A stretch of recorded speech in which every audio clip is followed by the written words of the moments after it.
तो hello guys, welcome back to my channel. Board series में आपका स्वागत है। तो आज आपके लिए लेकर आया हूँ बोर्ड के लिए मैथ का पेपर, जो बोर्ड एग्जाम में 2024 में पूछे जाएंगे। वही आपका पेपर एकदम सेम पेपर है। आपको कोई टेंशन लेने की बात नहीं है, बस आप 70 में 70 करके आएंगे। इतना मैं गारंटी देता हूँ कि आप 70 में 70 करके आएंगे। तो आप लोग टेंशन ना ले, एकदम सेम टू पेपर वही आएगा। यहाँ पर आप देख सकते हैं एकदम सेम टू पेपर वही आएगा। और यहाँ पर आप देख सकते हैं 3 घंटा 15 मिनट आपके पास समय है। तो आपको यहाँ पर ज़्यादा समय लगेगा नहीं, क्योंकि अब आप पेपर ही पा गए हैं। तो आपको लगभग 2 घंटे लग जाएंगे लगाने में। तो यहाँ पर आपको मैंने 10 नंबर क्वेश्चन करा दिया था। 10 नंबर क्वेश्चन मैंने एक पहले वाले वीडियो में करा दिया था, उसका लिंक डिस्क्रिप्शन बॉक्स में दिया गया है। वो वीडियो अगर नहीं देखे हैं तो जाकर देख लीजिए। और हाँ, ये वीडियो वो दोनों वीडियो, ये और वो वाला वीडियो बहुत जल्द डिलीट कर दिया जाएगा, क्योंकि यहाँ पर रखना ज़्यादा खतरों से खाली होगा। क्योंकि हमारे चैनल पर रखने के लिए बहुत ज़्यादा खतरों से खाली होगा, तो इसका मतलब हमें उस वीडियो को डिलीट करना होगा। तो आप लोग उस वीडियो को भी जाकर देख लीजिए और इस वीडियो को भी पूरा देखिएगा। तो मैं चलता हूँ, और भी क्वेश्चन मैं आपको कराने चल रहा हूँ। तो यहाँ पर आपको मैंने 10 नंबर क्वेश्चन करा ही दिया था, और मैं आपको बताया था कि ओमार शीट में आपको 20 नंबर क्वेश्चन भरना रहता है। तो वो तो 10 नंबर क्वेश्चन हो गया, और 10 नंबर और देखा जाए उसके बाद अब आपका जो वो होगा लिखने वाला होगा, जो लिखने का पोर्शन होगा बहुविकल्पीय हो तो गया। अब उसके बाद अति लघु उत्तरीय और लघु उत्तरीय, ये सारे क्वेश्चन भी देखे जाएंगे इस पेपर में। तो आगे बढ़ रहा हूँ। अब आपको मैंने 10 नंबर क्वेश्चन तो करा ही दिया था, जो 10 नंबर क्वेश्चन करा दिया था, तो यहाँ पर आपके 10 नंबर क्वेश्चन तक हो गया था। जिन बच्चों को ये क्वेश्चन का उत्तर नहीं आया था, वो आप लोग कमेंट कीजिएगा, क्योंकि मैंने इसे होमवर्क दिया था। अगर नहीं आया था तो उस वीडियो में कोई कमेंट नहीं किया, तो आप भी लोग कमेंट कर दीजिएगा। ओके, अब यहाँ पर 11 नंबर क्वेश्चन से मैं आपको कराने वाला हूँ। तो 11 नंबर क्वेश्चन में आपको क्या कह रहा है? 11 नंबर क्वेश्चन में कुछ है नहीं, सिंपल सा है। 11 नंबर क्वेश्चन में यहाँ पर है क्या? यहाँ पर कह रहा है एक सम चतुर्भुज के विकर्ण की लंबाई, सम चतुर्भुज के विकर्ण की लंबाई दे दिया गया है। यहाँ पर क्या कह रहा है? सम चतुर्भुज की विकर्ण की लंबाई 16 सेंटीमीटर और 12 सेंटीमीटर है। तो इसके भुजा की लंबाई क्या होगी? तो इसके भुजा की लंबाई सिंपल है। क्या है? सिंपल है, कुछ करना नहीं है। यहाँ पर सिंपल सा आपको एक समचतुर्भुज बना लेना है। क्या बना लेना है? सिंपल सा समचतुर्भुज बना लेना है। तो चलते हैं, समचतुर्भुज आपको बनाकर दिखाते हैं। तो यहाँ पर समचतुर्भुज आपके ऐसे लगभग रहते हैं ना, उसका कोई भी कोण यहाँ पर 90 डिग्री नहीं होता, और आयत की तरह एकदम वर्ग की तरह होता है। और उसके बाद इसके विकर्ण खींच लिया जाए, उतना सही नहीं बन पा रहा है, तो आप लोग टेंशन ना लें। यहाँ पर कोण बनता है, मैं आपको दिखा रहा हूँ। जो यहाँ पर कोण बनता है वो 90 डिग्री का बनता है। क्या बनता है? जो यहाँ पर कोण, ये आप देख लीजिए, जो यहाँ पर कोण बनता है वो 90 डिग्री का बनता है। क्या बनता है? वो 90 डिग्री का बनता है। आपको फिर से दिखाना होगा। जो यहाँ पर कोण बनता है ना, वो 90 डिग्री का बनता है। क्या बनता है? 90 डिग्री का बनता है। तो अब आपको क्या पता है? अब आपको एक विकर्ण पता है। क्या पता है? एक विकर्ण आपको पता है। कौन सा विकर्ण? कोई भी विकर्ण ले लीजिए, ये वाला आपको विकर्ण पता है। तो ये विकर्ण कितना है? 16। तो 16 का आधा क्या हो जाएगा? दोनों मध्य बिंदु पर ही प्रतिच्छेदित करेंगे, दोनों विकर्ण मध्य बिंदु पर प्रतिच्छेदित करेंगे। तो 16 का क्या हो जाएगा? 16 का आधा क्या हो जाएगा? 8 हो जाएगा। और ये इस विकर्ण की लंबाई क्या है? 12 और 12 का आधा क्या हो जाएगा? 6। तो अगर ये बीच वाला कोण 90 डिग्री का है, तो एक हो जाएगा लंब, एक हो जाएगा आधार। क्या हो जाएगा? एक हो जाएगा लंब, एक हो जाएगा आधार। तो और अब ये वाला पाइथागोरस प्रमेय से निकल जाएगा कि नहीं? कर्ण जो है वो पाइथागोरस प्रमेय से निकल जाएगा। मान लिया कर्ण OB है। क्या है? OB है। कर्ण क्या है? OB। तो OB का स्क्वायर बराबर क्या होता है? OB का स्क्वायर बराबर यहाँ पर हो जाए √6 का स्क्वायर प्लस 8 का स्क्वायर। तो 6 का स्क्वायर और प्लस 8 का स्क्वायर कितना हो जाएगा? आपको यहाँ पर देखने को मिलेगा 6 का स्क्वायर और प्लस 8 का स्क्वायर। 6 का स्क्वायर 36 हो जाएगा, और 8 का स्क्वायर 64 हो जाएगा। और दोनों को प्लस करेंगे, क्या करेंगे? दोनों को प्लस करेंगे, तो यहाँ पर क्या हो जाएगा?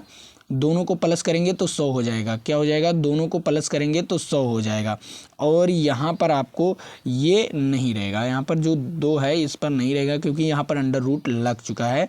अब यहाँ पर दोनों को जब स्क्वायर करेंगे, स्क्वायर करके जब जोड़ेंगे तो 100 हो जाएगा और 100 अंडर रूट में आएगा। किस में आएगा? 100 अंडर रूट में आएगा। अगर कोई चीज़ 100 के अंडर रूट में आता है तो इसके बराबर क्या हो जाता है? 10। तो क्या हो जाएगा? विकर्ण क्या हो जाएगा?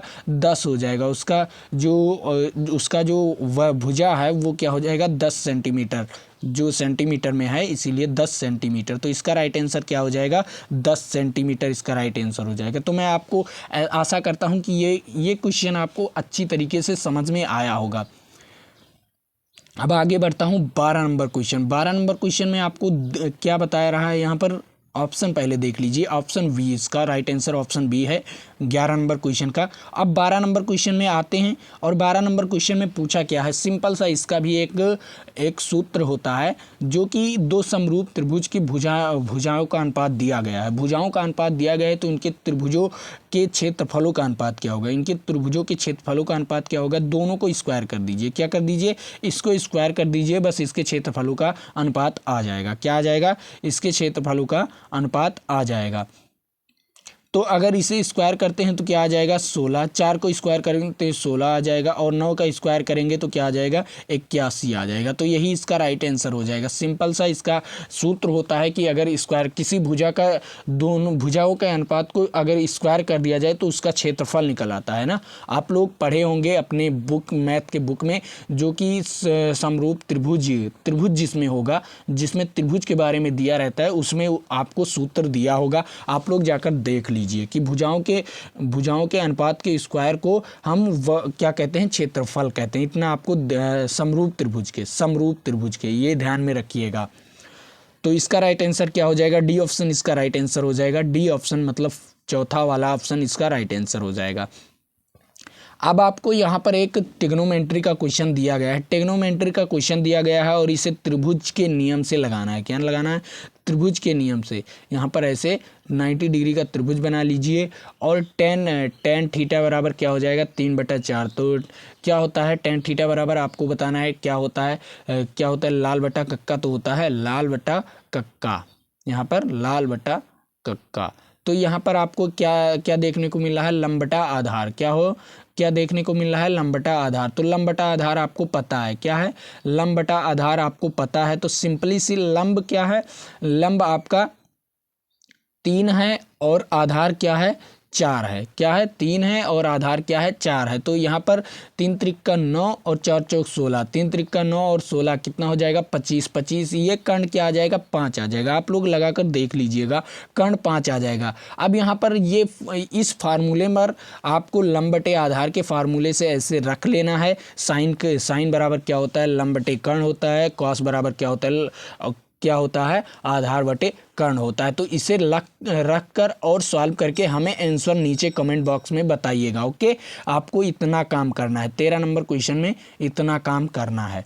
मैंने आपको इतना बता ही दिया हूँ और अब पेपर सामने आ रहा है तो कुछ क्वेश्चन अपने से सॉल्व कीजिए। क्या कीजिए? कुछ क्वेश्चन अपने से सॉल्व कीजिए। अगर नहीं सॉल्व हो रहा है तो मैं आपको सॉल्व करके दिखाऊंगा। ओके, मैं कुछ ना कुछ बता देता हूँ, कुछ ना कुछ उसमें हिंट बता देता हूँ। उस हिंट के थ्रू अगर जो बच्चा सॉल्व करेगा उसका 1 नंबर फिक्स हो जाएगा। मैं जान जाऊंगी कि वो बच्चा पढ़ने वाला है और अच्छी तरीके से वो पढ़ता है। ओके, इतना ध्यान में रखिएगा।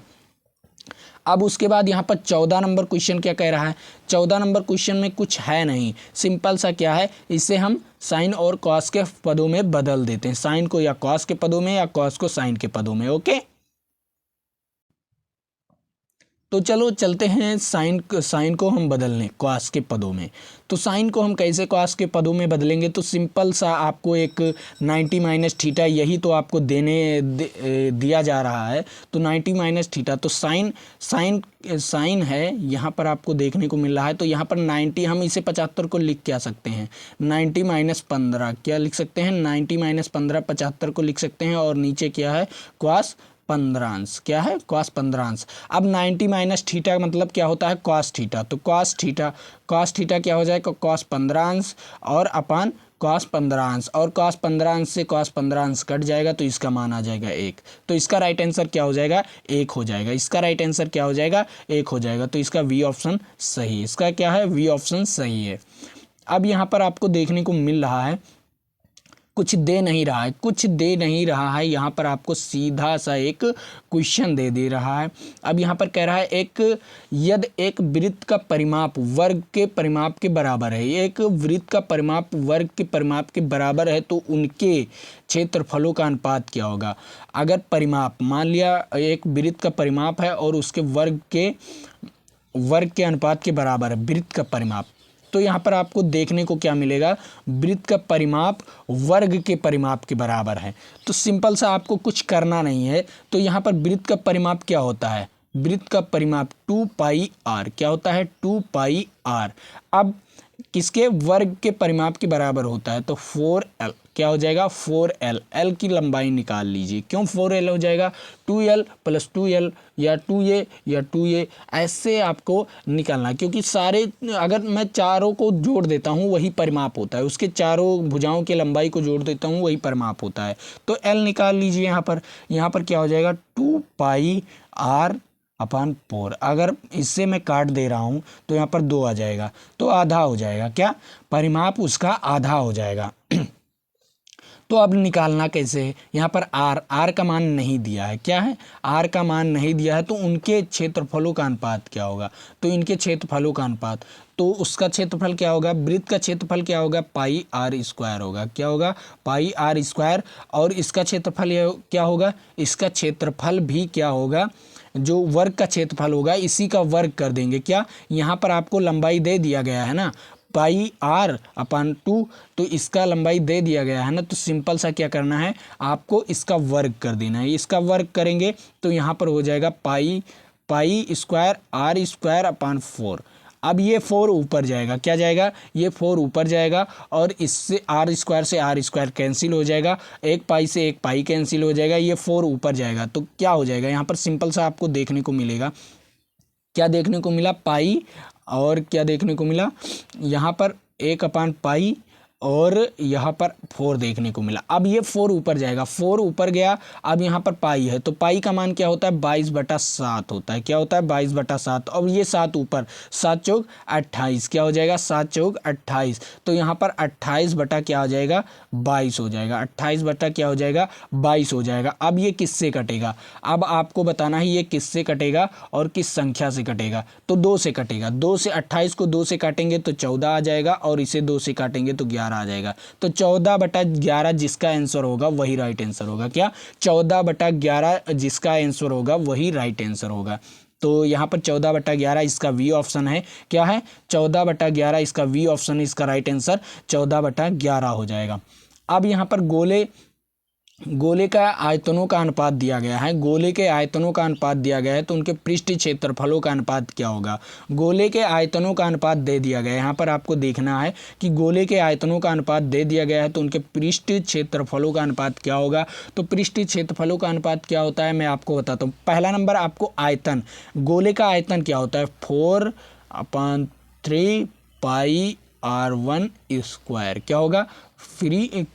क्या होगा? 3r1 r1² नहीं होता, यहाँ पर क्यूब होता है। क्या होता है? क्यूब होता है। अब उसके बाद 4/3πr2 क्या होगा? क्यूब होगा।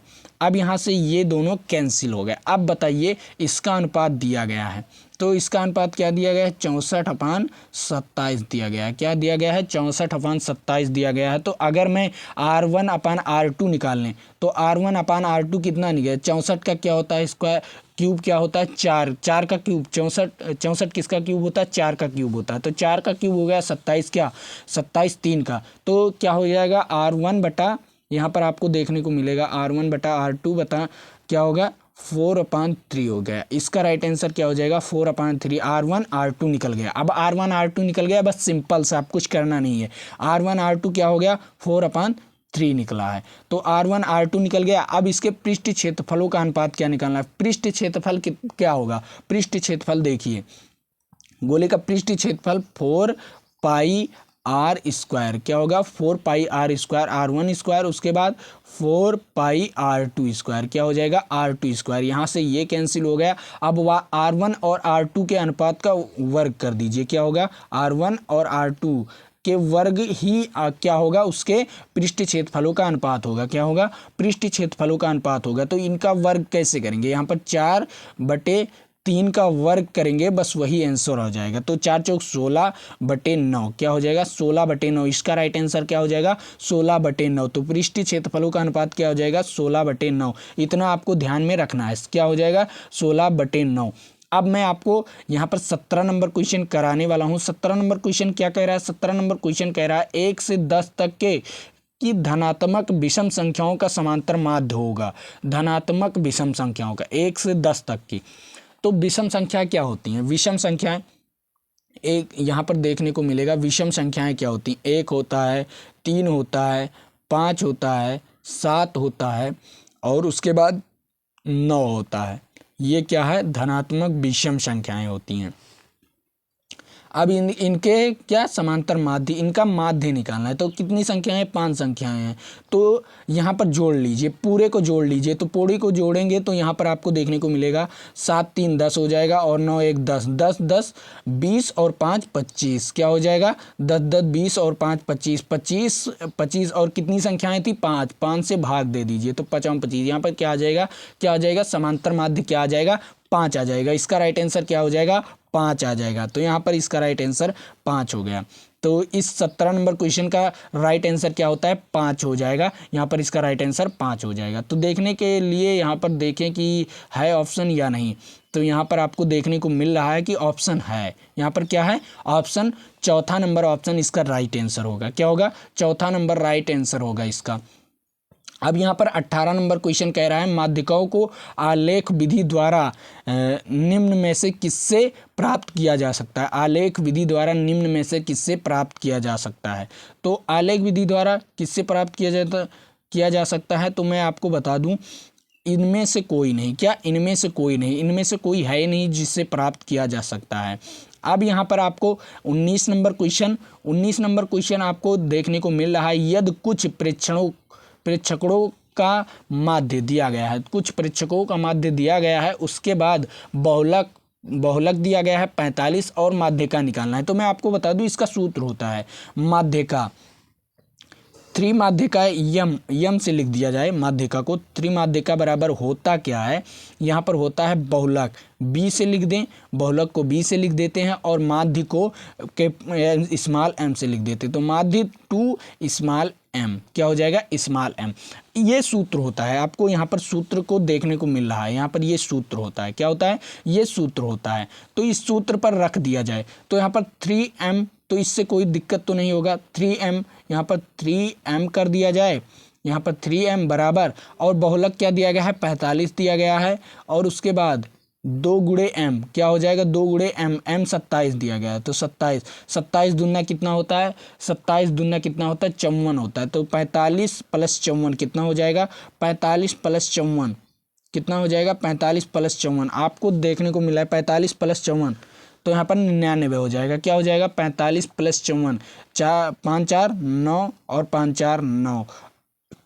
यहाँ पर 3m बराबर क्या आ गया 99। तो m बराबर क्या आ जाएगा 3 से भाग दे दिया जाए। 99 को 3 से भाग देंगे तो 3 त्रिका 9 और 3 त्रिका 9, 33 आ जाएगा। क्या आ जाएगा 33 आ जाएगा। तो यहाँ पर इसका राइट आंसर क्या हो जाएगा 33 हो जाएगा। m बराबर क्या हो जाएगा 33 हो जाएगा।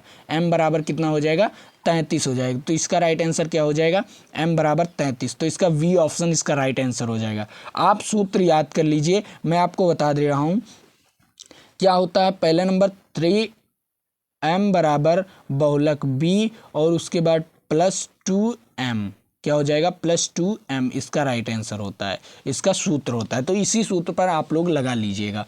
तो यहाँ से आपका 1 नंबर फिक्स। अब आपको यहाँ पर इस 20 नंबर क्वेश्चन मैंने आपको अभी होमवर्क नहीं दिया हूँ, तो इस 20 नंबर क्वेश्चन को आपको बताना है कि इसका राइट आंसर क्या होगा। और हाँ, अगर इसका राइट आंसर क्या होगा ये सारी चीज़ें आपको बताना है। तो मैं आपको बता ही देता हूँ, रहने दो, बहुत सारा क्वेश्चन मैं आपको दे देता हूँ। आप लोग कमेंट करते हैं कि सर इसका क्वेश्चन नहीं बताए, इस क्वेश्चन का उत्तर नहीं बताए, तो मैं आपको बता ही देता हूँ क्या करने के लिए। आप तो पढ़ते हैं नहीं, मेहनत करेंगे तभी नंबर मिलेगा। तो यहाँ पर आपको पढ़ना है, तो मैं बता देता हूँ। ये सिंपल पेपर एकदम पूरा पूरा ये क्वेश्चन एकदम सिंपल है। यहाँ पर आपको दे रहा है कि वह वर्गीकृत आंकड़ों से अधिक तो यहाँ पर इस क्वेश्चन में कह क्या रहा है, यहाँ पर कह रहा है वर्गीकृत आंकड़ों की से अधिक प्रकार की, जो अधिक से अधिक प्रकार होती है, से कम प्रकार की जो संचयी बारंबारता होती है, उसके जो प्रतिच्छेदित बिंदु के भुजाओं से आंकड़ों को प्राप्त किया जा सकता है। तो आंकड़ों को किससे प्राप्त किया जाता है, क्या चीज़ प्राप्त किया जा सकता है? तो मैं आपको बताऊं, बहुलक प्राप्त किया जा सकता है। बहुलक प्राप्त किया जा सकता है उससे। और माध्यिका भी प्राप्त की जा सकती है, माध्य भी प्राप्त किया जा सकता है। उसके बाद इसका मतलब ये तीनों प्राप्त किया जा सकता है, उपरोक्त में सभी। राइट आंसर इसका हो जाएगा उपरोक्त में सभी। अब आपके बा खंड हो गया। अब यहाँ पर आपका जो 20 नंबर फिक्स हो गया। अगला वीडियो अगर नहीं देखें तो उस वीडियो को देख लीजिएगा। उसके बाद अब यहाँ पर आपका जो बा खंड है, बा खंड में आपको कैसे क्वेश्चन आते हैं ये मैं आपको दिखा दे रहा हूँ। उसके बाद जो अगला वीडियो आएगा उसमें आपको पूरा सॉल्यूशन दिया जाएगा। अब यहाँ पर आपको देखने को मिल रहा है, यहाँ पर आपको कुछ क्वेश्चन देखने को मिल रहा है बा खंड में 5 क्वेश्चन देखने को मिलेगा। यहाँ पर ऐसे ही क्वेश्चन पूछे जाते हैं जो आपको, मैं वीडियो पॉज करके इसे लिख लीजिएगा, और हाँ, इसे अगर लगाइएगा तो लग जाएगा, तो क्वेश्चन को लगाइएगा, वरना अगले वीडियो में आपको ये क्वेश्चन आपको मैं सॉल्यूशन के थ्रू लेकर आऊँगा। अब यहाँ पर आपको ऐसे ही क्वेश्चन देखने को मिल रहा है। मैं धीरे धीरे वीडियो में दिखा रहा हूँ कि कैसे क्वेश्चन आ रहे हैं, और अगर ये क्वेश्चन आपको लिखना है तो आप लोग लिख लीजिएगा। यहाँ पर आपको देखने को मिल रहा है, ऐसे ही वीडियो पॉज करके आप लोग देख लीजिएगा क्वेश्चन को कि कैसे क्वेश्चन आते हैं। ये देख लीजिए आप अपना क्वेश्चन, यहाँ पर ऐसे ही क्वेश्चन आते हैं। तो आपको तो इतना ही पता चल गया कि अब ये क्वेश्चन आएगा ज़रूर आपके एग्ज़ाम में, तो यहाँ पर आपको देखने को मिल रहा है। अब मैं आपको बता दूं कि इस क्वेश्चन को आप लोग लगाइएगा, ऐसे ही क्वेश्चन को आप लोग लगाइएगा, क्योंकि अगर ये क्वेश्चन आप लोग लगा लेते हैं तो आप ही का फ़ायदा है। अब मैं आपको बता दूँ कि अगर आपको अगर आपको क्वेश्चन पेपर चाहिए, क्योंकि डाउनलोड तो होगा नहीं, आप लोगों से डाउनलोड तो होगा नहीं, वहाँ पर आप मेरे टेलीग्राम ग्रुप पर ज्वाइन हो जाइए, क्योंकि नीचे डिस्क्रिप्शन बॉक्स में दिया गया होगा लिंक, वहाँ पर जाकर आप लोग ज्वाइन हो जाइए। वहाँ पर आप लोग डाउनलोड तो नहीं कर पाएंगे, लेकिन वहाँ से आप लोग देख सकते हैं, उस पेपर को देख सकते हैं।